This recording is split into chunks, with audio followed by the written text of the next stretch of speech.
My name is Jackie Kennelly, or Jacqueline Kennelly.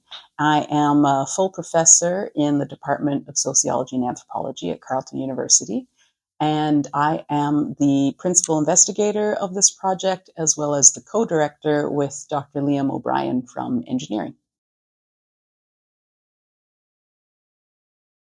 So the Safe and Affordable Project, that is short for a safe and affordable place to call home, a longitudinal outcomes analysis of the National Housing Strategy.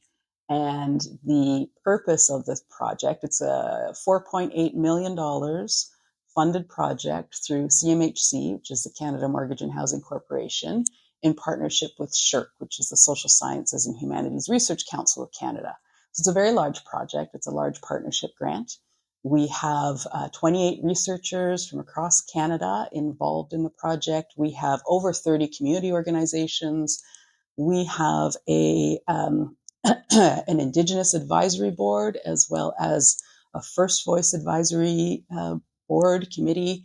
The goal of the project with all of these researchers and community organizations and folks with lived experience, Indigenous experts in housing, is to better understand how the National Housing Strategy is affecting Canadians who are benefiting from it in terms of their social, economic, health, and climate outcomes. There aren't climate outcomes for individuals. We're talking about climate outcomes for buildings, but we are looking at the social, health, and economic impacts for tenants who are living in the housing that is funded in different ways by the National Housing Strategy from across Canada.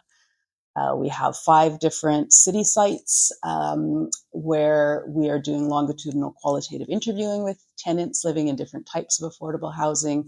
That's happening in Cape Breton, Montreal, here in Ottawa, Saskatoon, and Calgary.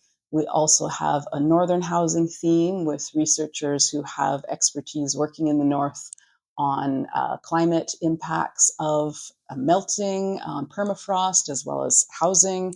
And we have an Indigenous housing theme, which is looking specifically at Indigenous housing, which is, as it should be, a high priority in the National Housing Strategy. We have an alternative housing theme. So in addition to researching the effects of the current National Housing Strategy, we also have researchers who are looking into alternatives that might be added to the National Housing Strategy, other ways in which we might be addressing the housing crisis in Canada.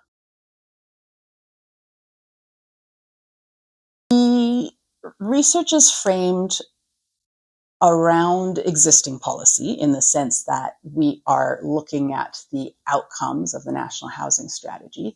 But in doing so, one of the things we are able to do, which I think is quite unique and quite important, is better understand how this policy, which is relatively recent, it's a plan, we'll call it a plan, National Housing Strategy, but it stems from policy, it stems from legislation that was introduced in 2017 and 2018. And so what we're able to do through this research is better understand relatively quickly how the plan is impacting Canadians in positive ways, but also what are the gaps. And so, for instance, some of the things that we already know from previous research that this project is also building on is that the new portable housing allowance that was part of the National Housing Strategy, it's called the Canada Housing Benefit, and it's been rolling out across Canada a bit unevenly geographically because the federal government has to negotiate with each province and territory. But we know, for instance, in Nova Scotia, based on research that we're building on in Safe and Affordable, that the Canada Housing Benefit was in fact harming tenants rather than helping them because it was shifting the amount of money they were being required to shift from their existing rent supplements, which were funded either municipally or provincially. They were being required when they moved to shift to the Canada Housing Benefit. And because the requirements of the Canada Housing Benefit are different and the calculations in terms of the benefit are different, tenants were ending up with less money each month. And obviously that's an unanticipated harm.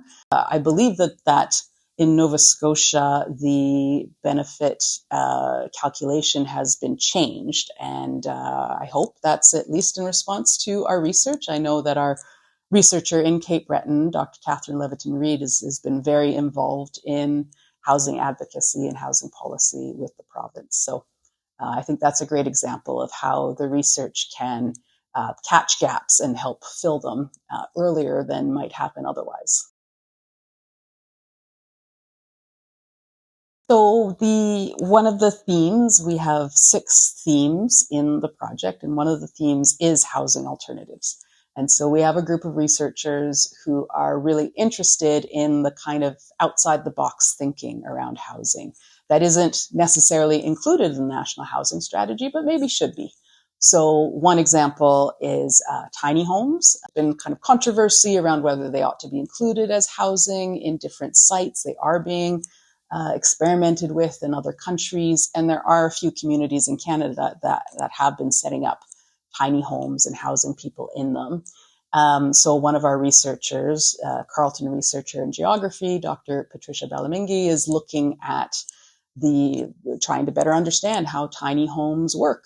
Is it worth investing public money in building tiny homes, or is that actually not going to be super productive? We also have another researcher in geography at Carleton, Dr. Jill Weigel, who's looking at community land trusts, which is another model, another way of providing affordable housing. And that we have an organization here in Ottawa called the Ottawa Community Land Trust. It's a very active Toronto-based community land trust. And so Jill is doing research to see what do community land trusts offer? Are there ways in which we could be using government funds to support that model, which essentially is a way to access land in a more affordable manner in order to build affordable housing that also has a better degree of housing security for the people who live in it. So those are a couple of examples of alternatives that we have researchers investigating in the project.